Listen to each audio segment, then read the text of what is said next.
Good evening. You're watching Tell It Like It Is, and my name is Kathy Benuck. Tonight's show features a live debate between the candidates running to represent District 4 of the Governor's Executive Council. With me tonight is the Republican nominee, Mr. Bob Burns of Bedford, and the Democratic nominee, Mr. Chris Pappas of Manchester. Hi, Kathy. Mr. Burns is a business owner, has served as a Manchester selectman, and has served as Hillsborough County Treasurer. Mr. Pappas is a business owner, has served 2 terms in the New Hampshire House of Representatives, and has also served as Hillsborough County Treasurer. Both gentlemen have appeared on previous Tell It Like It Is shows, so I will not use our precious time tonight to again provide their full biographies. Those shows were titled Race for the Governor's Council and Governor's Council Face-Off. Please go to the BCTV website at www.bedfordtv.com to watch those shows. Simply go to the video on demand for Channel 16, enter Tell It Like It Is in the search box, and you'll find the listings for all 4 shows. Also, please visit the candidates' websites for additional information on each of them. Mr. Burns' website is www.burns4nh.com. Chris Pappas' website is www.pappas2012.com. The format for tonight's debate is a very simple one. No questions were provided to the candidates in advance. So that more topics can be discussed, there will be no candidate rebuttals with each question.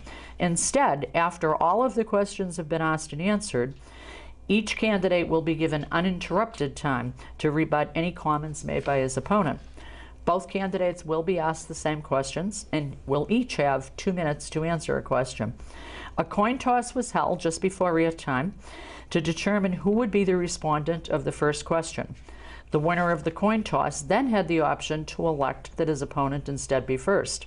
I arbitrarily made the decision to assign the heads or tails status based on the alphabetical order of the candidates' last names. Thus, Mr. Burns was assigned heads, and Mr. Pappas was assigned tails. The winner of the coin toss was Bob Burns. He has elected to be the first to answer the first question. With each subsequent question, we'll reverse the order of who responds first. You know, people's opinions differ as to whether it's more favorable to be the first or the last in giving rebuttal or closing statements. Thus, a second coin toss was held to determine who will be the first to give his rebuttal. The winner must accept that position. The result of the coin toss is that Bob Burns will deliver his rebuttal first. Rebuttal time is to be used to address issues already discussed and will be 4 minutes per candidate.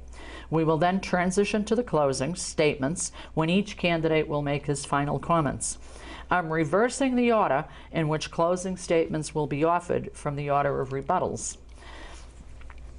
Thus, Chris Pappas will be the first to speak, and Bob Burns will be the last.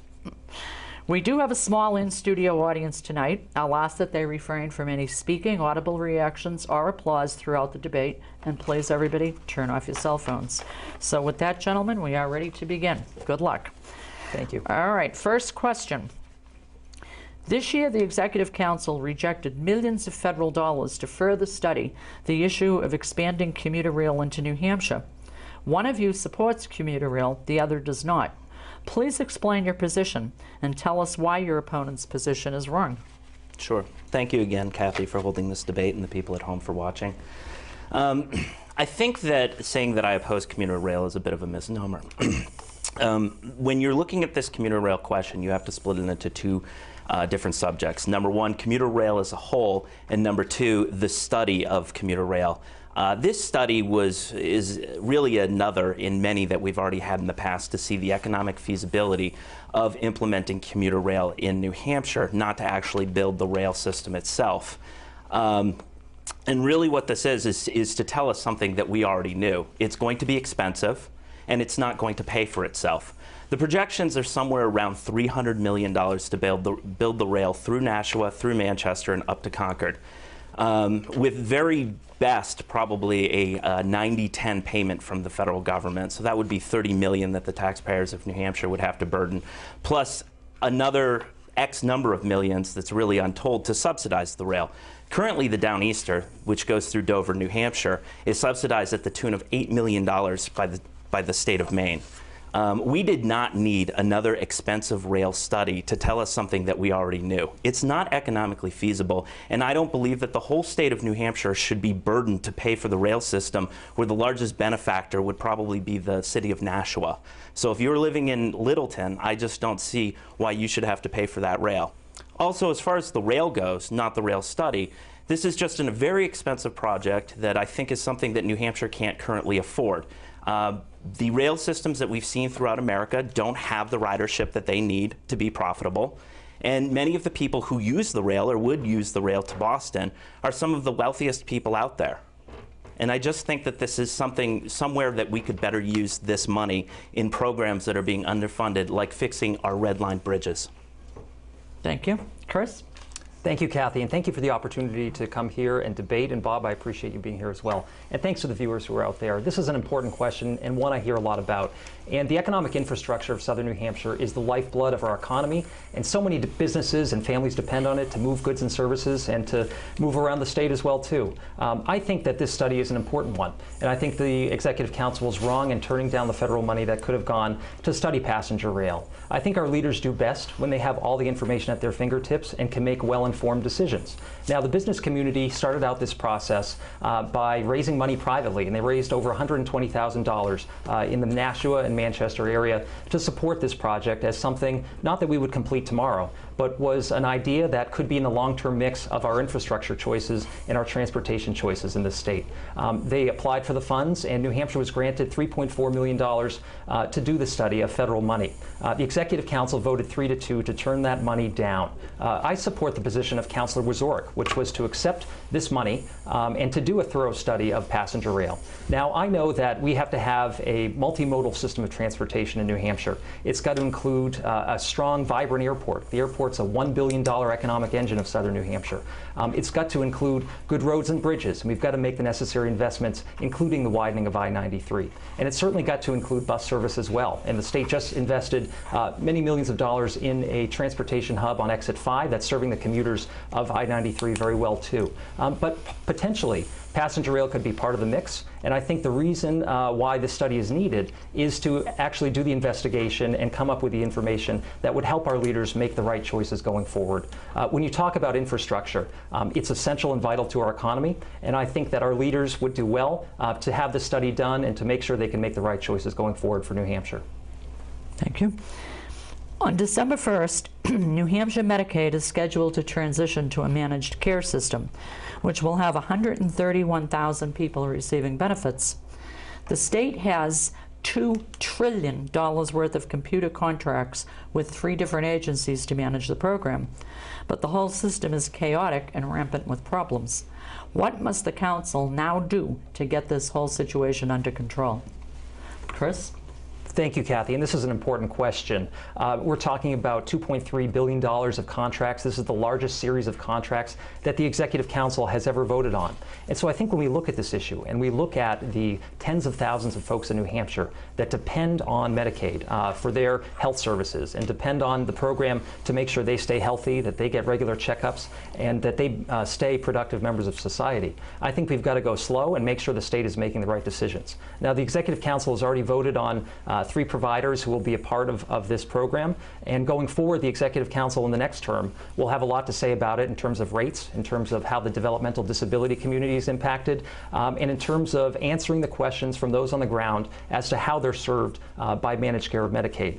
It has the potential to bend the cost curve. It has the potential to save the state quite a bit of money. It has the potential to be a fiscally responsible plan. But we've also got to make sure, instead of just looking out for the bottom line, that we also look out for the people that depend on the program too. And that's going to be a priority for me going forward. You know, the state has taken it a long time in terms of getting its computer program up and running that's going to help the state manage Medicaid. And, you know, it's been way too long. I think there have been cost overruns on this. And really, the Executive Council shouldn't accept any more delays in terms of the computer system implementation at Health and Human Services.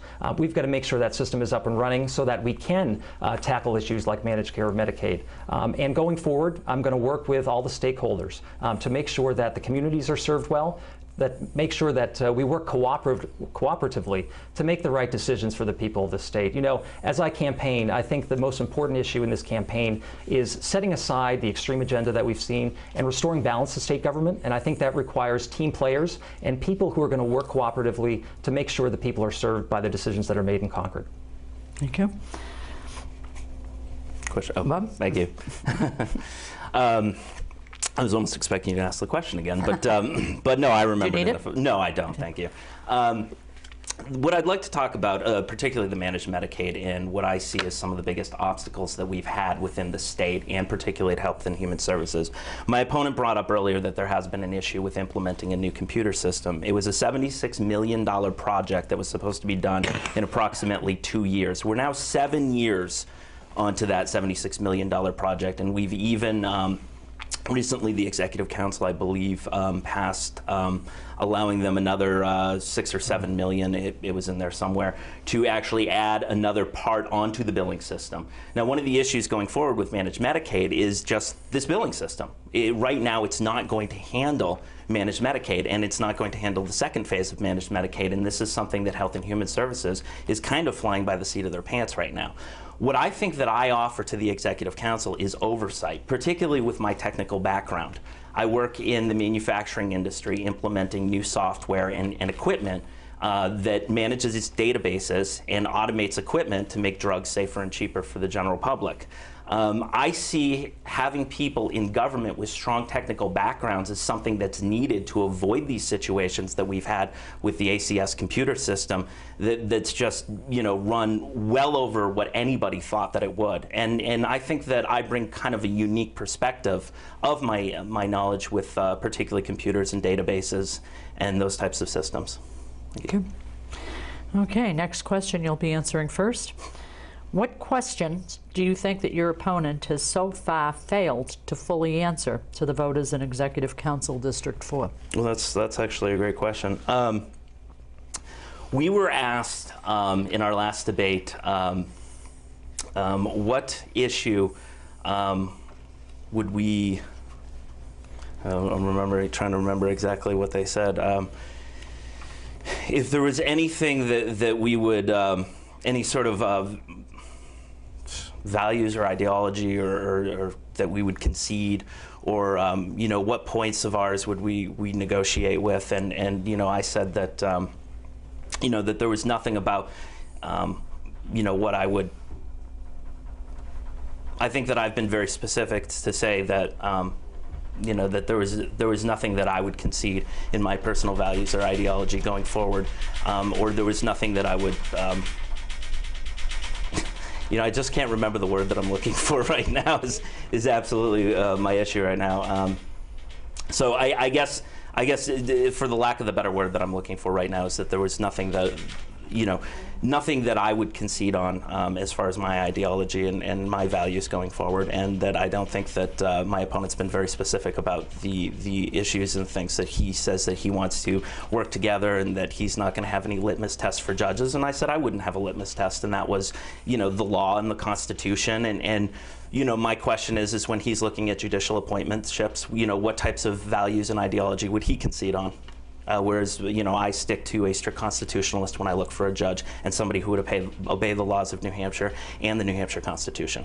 It's easy to forget a word, so if you think of it, feel free to bring it up during your rebuttal time. Thank you. Okay, Chris?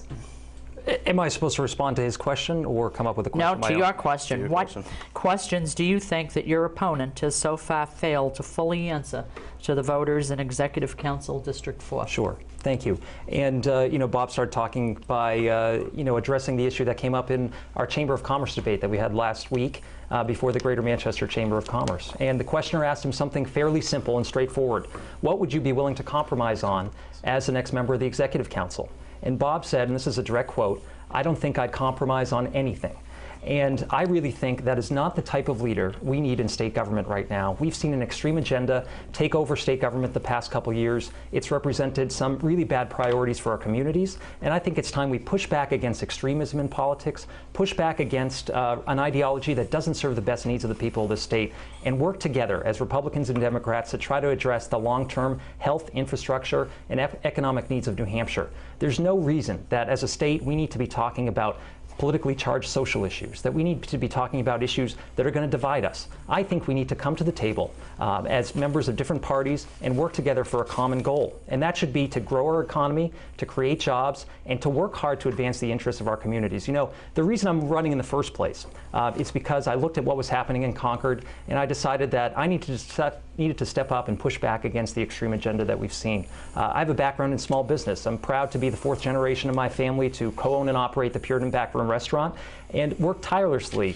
with members of the community to help address concerns in the community and help understand what makes our economy tick and what we can do to come together to create jobs. And so I think bringing that level of experience to the state is important. But I think what Bob fails to address is how he will use what he is proposed using in terms of his extreme ideology in Concord, how he will compromise on that. He said he won't be willing to compromise on it, and I think that sells New Hampshire short.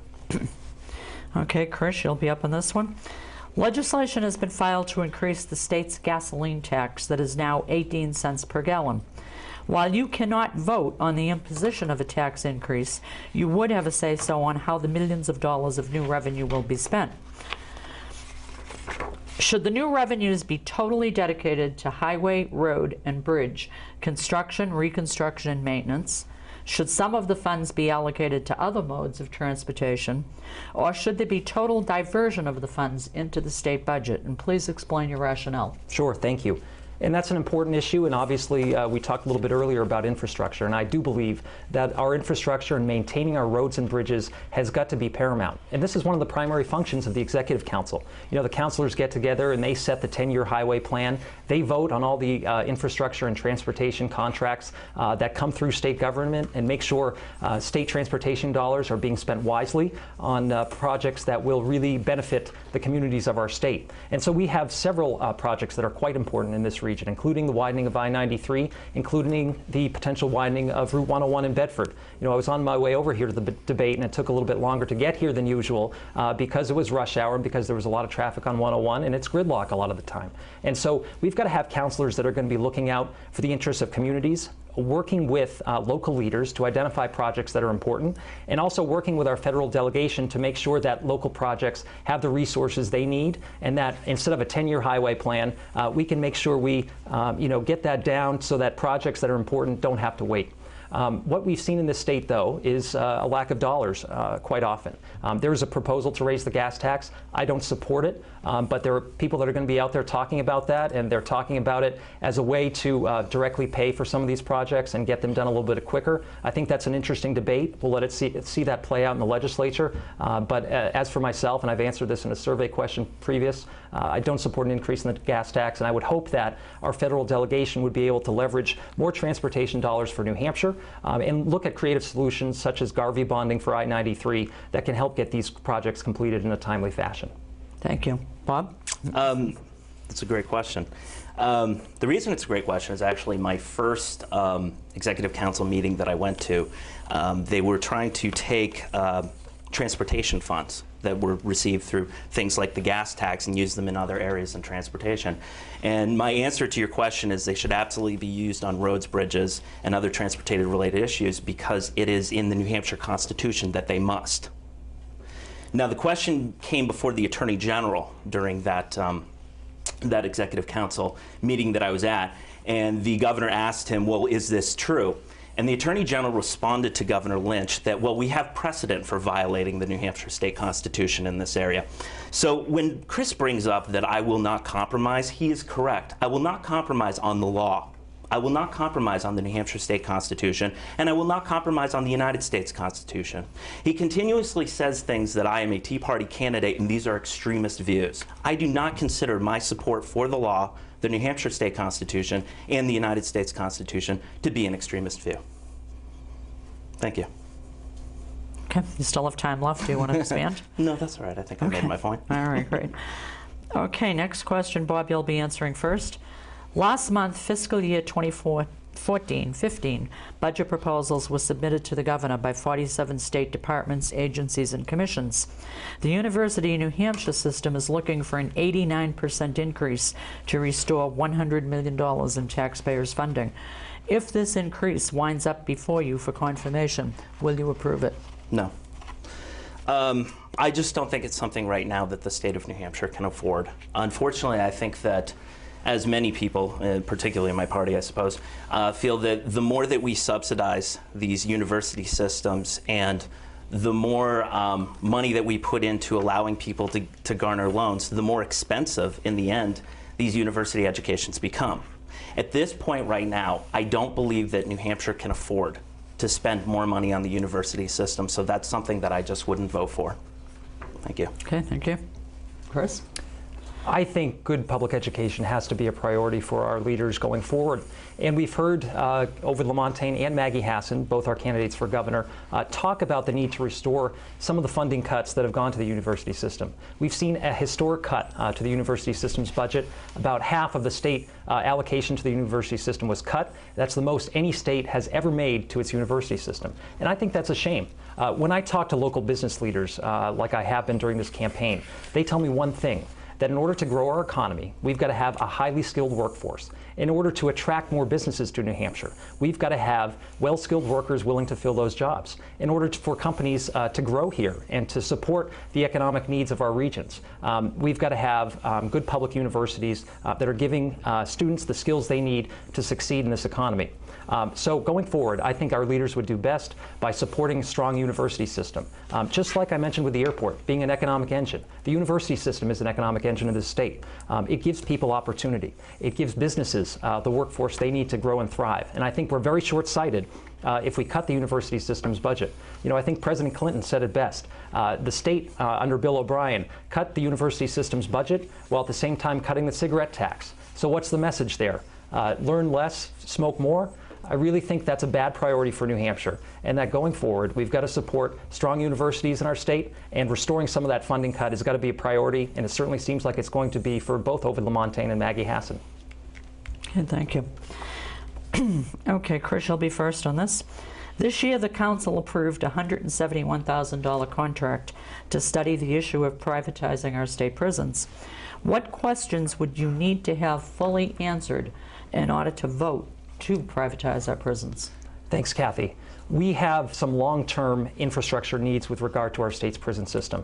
We've seen the facility in Goffstown decaying over time, and reports done over the last couple decades that show the place is in disrepair, not serving the prisoners that are there adequately, not being a very safe facility. The same could be said about our facility in Concord. And so I think leaders are wise to get together to take a look at this issue and to see what could be done in terms of privatization of our state's prison system.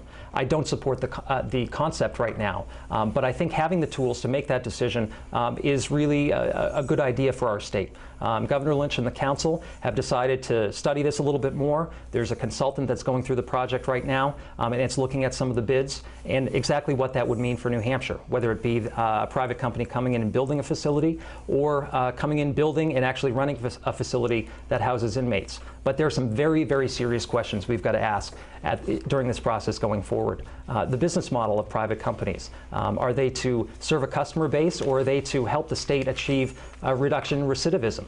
That's one goal that has to be there for our state's prison system going forward in order for us to achieve good public safety and some success rate in terms of turning people's lives around. So we've got to have people that are willing to ask the tough questions. I don't support a facility currently to come to the city of Manchester as is being proposed. I think we've got to take a slow approach to this. We've got to ask the tough questions. But going forward, public safety has got to be paramount. And whether that be the state looking into financing and building its own facilities, or whether doing it through private companies, we've got to have all options on the table. But we've got to tread very carefully and make sure that ultimately we don't sacrifice the public safety of the people of this state or the best interests of our communities. Thank you. Bob? Again, with privatization of prisons, it's actually a topic that concerns me greatly. especially when it comes to recidivism rates. I am concerned about a business model that is focused in on how many more prisoners you can fill up into it. That being said, I'm also a big fan of privatizing government industries. You know, I've also always been concerned and outspoken against the use of private military overseas because of, I think it just sends the wrong message that the government, I do believe, should be involved in certain areas. So my biggest concern is recidivism. I think that one of the things that people forget when we send somebody to prison, there's two parts. There's both punishment, but also rehabilitation. And I think that those are the things that we need to focus on if we're going to be using private outside firms, that somehow, just like with the managed Medicaid, I think that there needs to be some sort of financial incentive where prisoners don't go back to jail. So I think that those would be the types of areas that I would look into. I would want to see the track records of these private prison companies in other states where they're running them, the questions and concerns that come up. And obviously, this being said, I mean, you know, any state-run prison is always going to have problems as well. But I want to look at the percentages and see, do we have more problems in these areas? Do we have more recidivism rate because they have a financial gain in bringing more prisoners back? And I think that those would be the areas that I would focus on. Thank you. Okay, great. Chris? I already answered the question. Sorry. I can do it again if you Talk want. about trains of thoughts going, huh? Sorry about that. All right, Bob, should expanded gambling be approved in New Hampshire? It's projected that it could generate $50 to $80 million per year to the state. How should that new revenue be spent if we decide to go that route? My personal opinion on most expanded gambling proposals I've seen is that I am against them. Gambling brings a lot of issues into the state, whether it's increase in crime, increase in people with addictions to gambling, that I do have a lot of issues with. I also have a lot of issues with the type of proposals I've seen. The proposals aren't to bring in a large destination casino like we see at Foxwoods or Mohegan Sun. Most of the proposals are to bring in more slot machines. And for someone who's traveled across this country and seen just the detriment this has brought to many states, and Indian reservations across the country, where you don't have a true destination type casino, I do have a lot of concerns.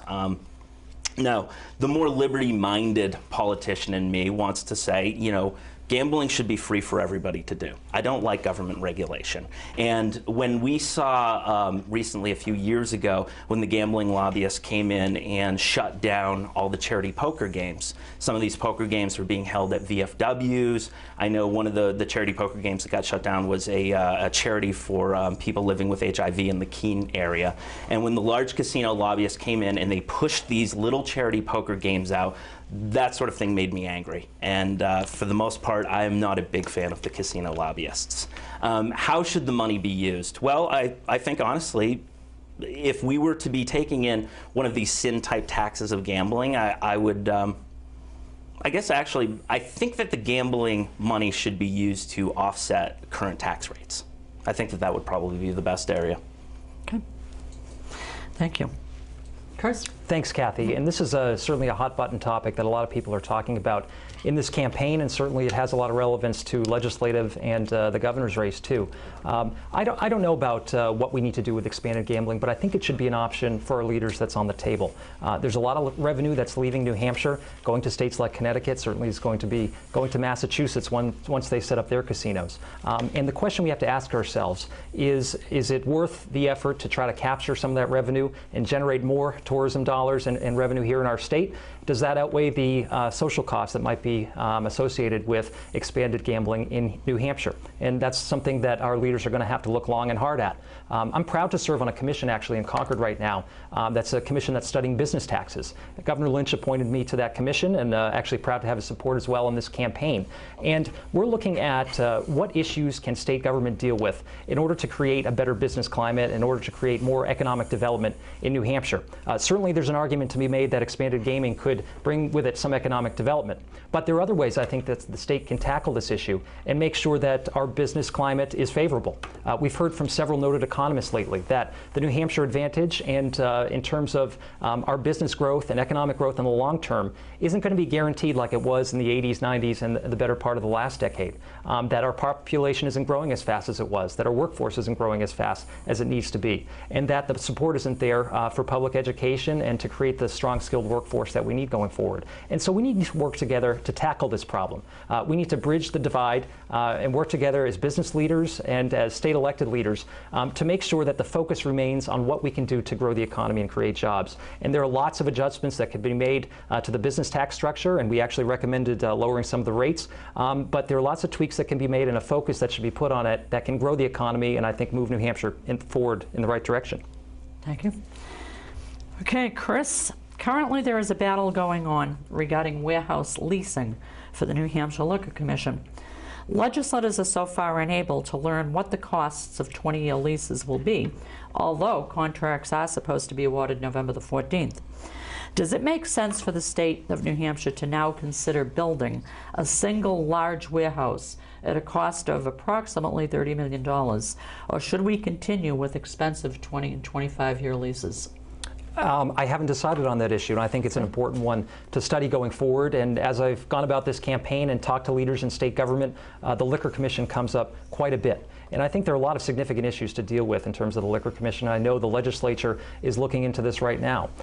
We've had, $100,000 in wine disappear from one of our stores, and we've seen some problems in terms of the leadership of the Liquor Commission. And I think we need to look at ways, always, of trying to innovate state government and moving the Liquor Commission into the 21st century so that we can both increase revenue, but also make sure that our stores are doing well, that the oversight is there, the inventory isn't disappearing, and that government can play a role here in making sure that one of our state's largest industries and one of our state government's largest revenue sources remains stable well into the future.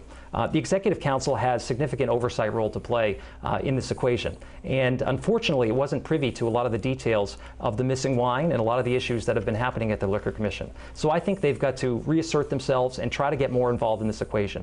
I mean, they're responsible for naming these folks and confirming the appointments that the governor makes to the Liquor Commission and to state department heads. So they should be able to pick up the phone and get the answers that they need. So going forward, I think it's an issue of accountability. And it's an issue of working together cooperatively in state government to make sure that, as I said, one of our largest state's revenue streams, liquor sales, remains strong and vibrant, and that our industry remains attentive to the needs of our state going forward. Okay, great. Bob? Again, this isn't an issue that I've given much thought to, at least pertain to the state liquor store building a 20-year lease, but the leases in general have been an area that I have examined, and some of the leases that we're involved in. One of the things I've noticed is, in fact, the state is paying way too much money on many of the leased properties that we're currently leasing. And the real killer part of this is that we actually have buildings that are sitting empty, not only that the state owns, but Hillsborough County, which I'm the county treasurer of, we have a 5,000 square foot building sitting out front completely empty at the moment. I think it's completely ridiculous to go forward with a 20-year lease. I think that for leasing property, leasing office space, if I was a small businessman and I was just starting up a business today and I said, hey, I need to start a business, I need low overhead, a 5-year lease sounds great to me. If I was going into some sort of business agreement saying I'm still going to be here 20 years from now, I think I'd be looking at building my own building. Right now, property and building is cheap, or cheaper than historical pasts and most likely historical futures. I think that particularly as far as it comes with the state liquor store is we're always going to be selling and distributing liquor in New Hampshire, and the government's always going to have their hands in it some way. Whether we privatize the actual liquor stores themselves, get rid of the liquor stores and start giving people liquor license to distribute that liquor, that's a different question. But I think as far as a warehouse goes, I think it's a good idea to build one, or even look at state property and state buildings that we have right now, something that we could renovate to use as this warehouse space. I'm not sure if we have anything on the books that could fit that bill or not, but I think that that's the first place to look. Okay, great. Staying with the Liquor Commission for a minute, the State Liquor Commission obviously has come under fire of late for a number of alleged improprieties. Is it time to get rid of what seems to be an ineffective three-person management and change it to one commissioner? Absolutely. The idea that we have 3 commissioners to a single department that all have essentially the same amount of power is completely ridiculous. The second thing is, it's long been known in this state that being liquor commissioner is about one of the biggest payback quid pro quo, insider buddy system jobs that you can get in the state of New Hampshire. The stories that I've heard going well back into the 70s and 80s of liquor commissioners and the paybacks that they get from liquor companies, whether it be free golf balls, or just getting drunk quite frankly all the time. It's mind-boggling that we still have this system of 3 commissioners at the liquor commissioner. And that being said, like I said, looking at privatizing our state liquor stores wouldn't be something off the table for me as well. Okay, thank you. Chris? This is an important question again, and one that comes up quite a bit. And as I said before, the legislature is looking into this, and I think it's wise that they do, because I think that it's time for a little bit of modernization on the Liquor Commission, and whether that be reducing the number of commissioners, or whether that be doing something with their terms, or exactly how the office is structured, or certainly the powers that they have and who they report to. I think everything has to be on the table, and everything has to be looked at going forward. As I said, this is one of our state's most important revenue streams. It's a big business for New Hampshire, and I think we've got to tread very slowly on the issue of privatization. I think we can attract some good minds to the State Liquor Commission to ensure that we're doing the type of marketing and business development that we can in the future to make sure that we remain competitive and that it remains a strong industry for New Hampshire. And going forward, I think applying models of the private sector to state government without privatizing is an important way of doing it. There are experts in business around town. There are people that we could consult to make sure that our Liquor Commission is on track. As a small business owner in Manchester, I know that there are people in the community that we can take cues from, that we can elevate to positions of importance within state government to make sure that they're there applying their knowledge and expertise from the private sector to the benefit of all in state government. And so I'd look to use my connections in the business community, to use my business background as well, to make sure that we ask the right questions during nomination, but also that we work with the governor to make sure the right people are being considered for these positions. Thank you. One of the roles of the council is to approve or reject the governor's nominees for appointments of commissioners and other key personnel. Now, many states have their terms concurrent with that of the governor, rather than the New Hampshire system of a governor inheriting department heads, etc., until their terms expire. Which system do you think is best and why? Well, is that Chris or me? That would actually be Chris. I think it's me. Yes, I'm sorry. The terms of office are important, and when you look at an incoming governor, their powers are constrained when they have appointments that are held over from a previous governor's term. We have a very short governor term in here in New Hampshire. It's 2 years, and Governor Lynch, his powers are constrained both by the Constitution and also by the setup of the Executive Council. And so the council dates back to colonial times. It's meant to be a check and a balance within state government. It serves a very vital role, and I support and really would love to be an active role, play an active role on the Executive Council going forward. But I think the issue of concurrent terms is one that, while it should be looked at, is not necessarily the right thing to do, because I think it gives an incoming governor too much authority and too much power in remaking and reconfiguring state government to their wishes. I think we have the Executive Council there for a reason. It provides a check and a balance. It provides a voice in the process to make sure that the right people are getting into these positions of power within state government. And so we have that check and balance, and I don't see why we need to sort of break the logjam and allow a new governor to remake state government in his or her image. Going forward, as I said, the appointment process is absolutely critical. And I think it's important that we don't apply any sort of partisan test to political appointments in New Hampshire. We've got to make sure that we have people of diverse political backgrounds, diverse backgrounds in our communities, that have the expertise and the independence to lead our state departments.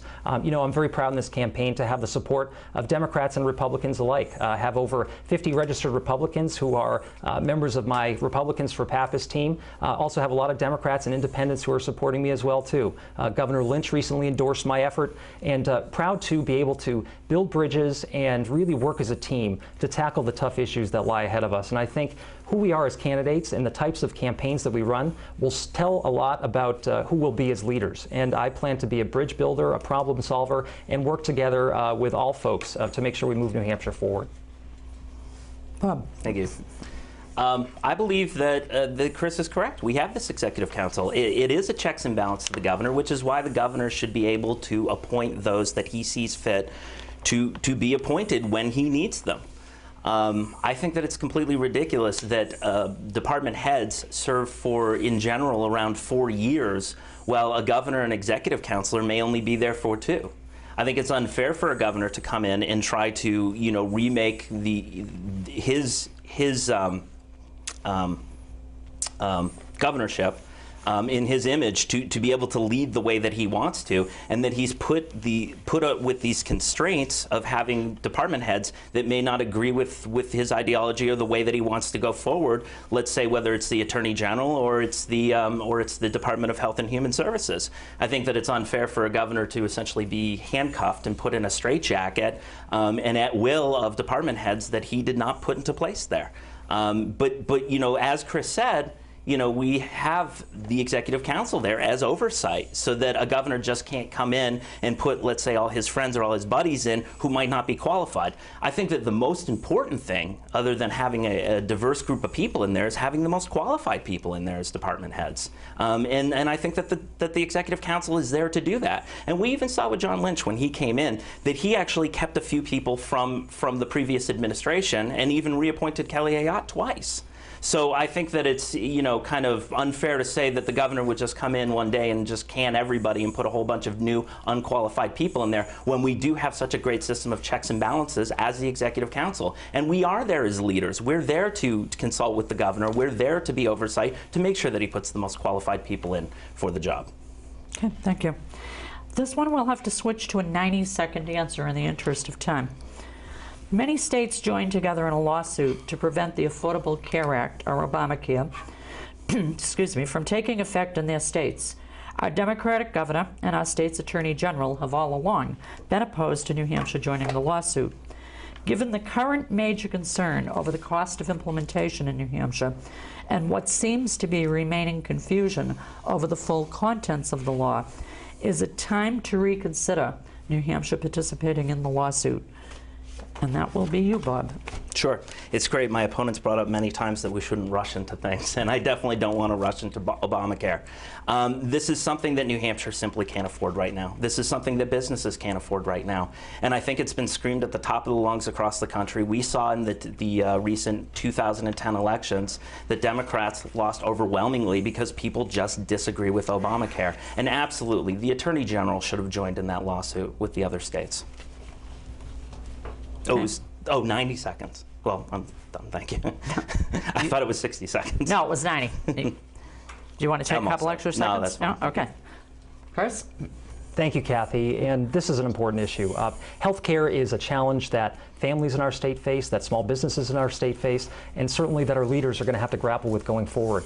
And I think the leaders in New Hampshire are not doing our communities justice when they stand up to the Affordable Care Act and play politics with it, as opposed to doing what's right for our communities in its implementation. The Affordable Care Act, whether we like it or not, is the law of the land. The Supreme Court has ruled on that, and there's not much we can do about it. And this ongoing lawsuit, which would cost New Hampshire taxpayers money to be a part of it, I don't think is wise to join. I think what we've got to do is to come together, organize a group of health experts, leaders in our state, certainly our state's insurance commissioner, to look at what we can do to comply with the law so that our businesses and our families are served best by it, that we can put a New Hampshire imprint on the Affordable Care Act. We saw the Executive Council turn down federal money that was going to be used to set up New Hampshire's health insurance exchange. The legislature has also weighed in on this debate too and has played politics with it as well.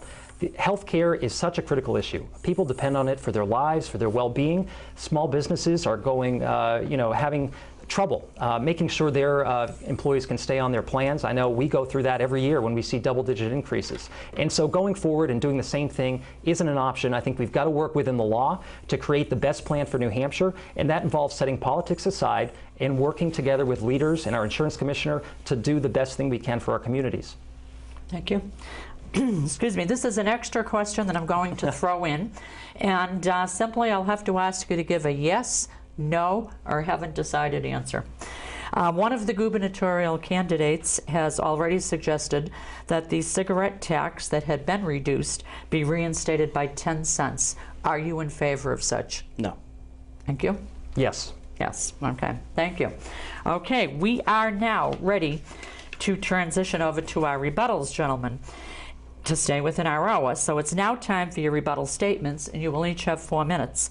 Please use your time wisely to rebut any comments by your opponent and to expand your own comments on a subject. You will be given additional time for your closing statements, so please don't use this time to ask for a vote. As determined by the pre-airtime coin toss, Bob Burns, you will go first, and please begin. Sure. The first issue that I'd like to address is the train.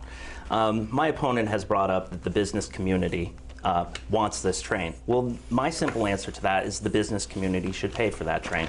I don't think that the taxpayers of the entire state of New Hampshire should subsidize the select few that live in southern New Hampshire who either play and work down in Boston to essentially subsidize their lifestyle. These are some of the wealthiest people in New Hampshire that go down to Red Sox games, Celtics games, and generally would use the train when there's very little or limited parking down in Boston.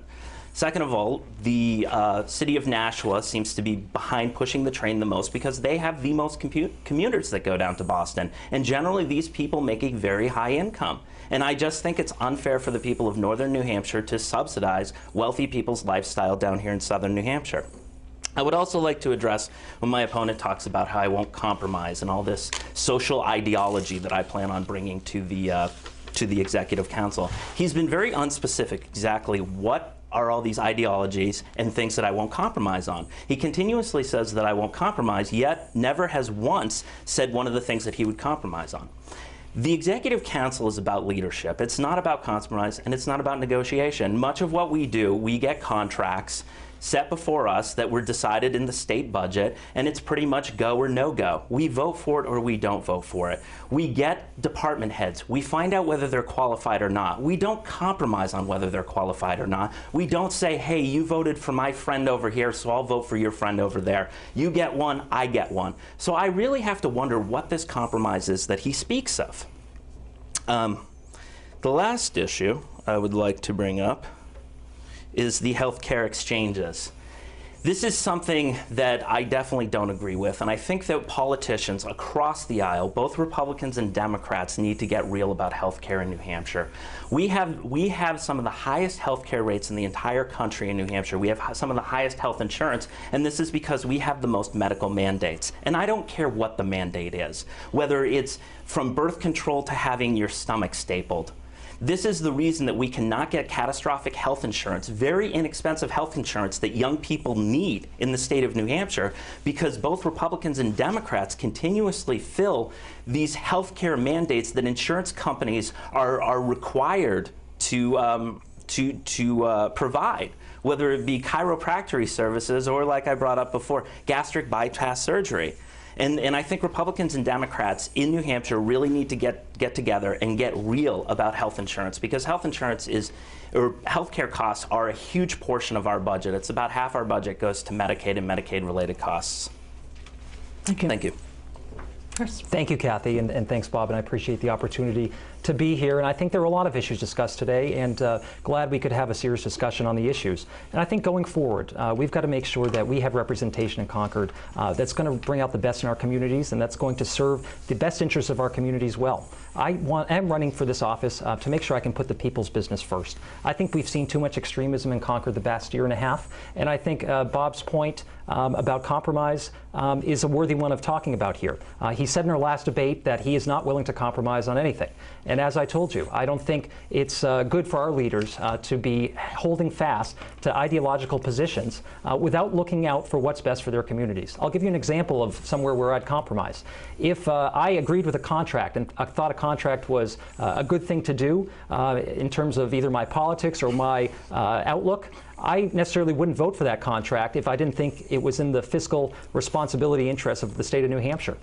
If going forward, there are opportunities to learn from other counselors, to learn from commissioners, to have an exchange, to, in the fullness of debate, of debate, be able to understand the issues that are at play in state government. I think that's an issue of being able to compromise, being able to learn from each other, and being able to work together. We've seen too much division. We've seen too much partisanship on both sides of the aisle. We've seen too much extremism in Concord. And to not be willing to compromise, I think, represents an acceleration of the problem in Concord and not a solution to it. Bob here talks about ideology, and he represents an extreme ideology in terms of his own party. He came out of a three-way Republican primary by branding himself as the Tea Party candidate, the most extreme candidate in the field. He criticized his two opponents for being too moderate. He criticized one of them for supporting John Lynch in the past, as if bipartisanship was somehow, a red flag and a red mark against someone as a candidate. I think we need more of that, and I think we need less ideology in Concord. He signed a pledge also to support a radical social agenda and bring that to the Executive Council as well, too. He promises to be against a woman's right to choose, to apply litmus tests to judicial nominations in New Hampshire. He even decried David Souter as a big mistake that the Executive Council had made in the past. He holds that up as an issue in terms of where the Executive Council went wrong on a judicial nomination. I think we need more David Souters. I think we need more folks that are going to bring judicial independence and the right temperament to our judiciary. But I think when you hold fast to these ideological points of view, you don't serve the interests of your community very well. You may serve your political party well and you may score political points, but that's not what's best for New Hampshire going forward. I think we've got to support women's health in this state. We've seen the defunding of Planned Parenthood health centers by the Executive Council last year. This was really a travesty for New Hampshire.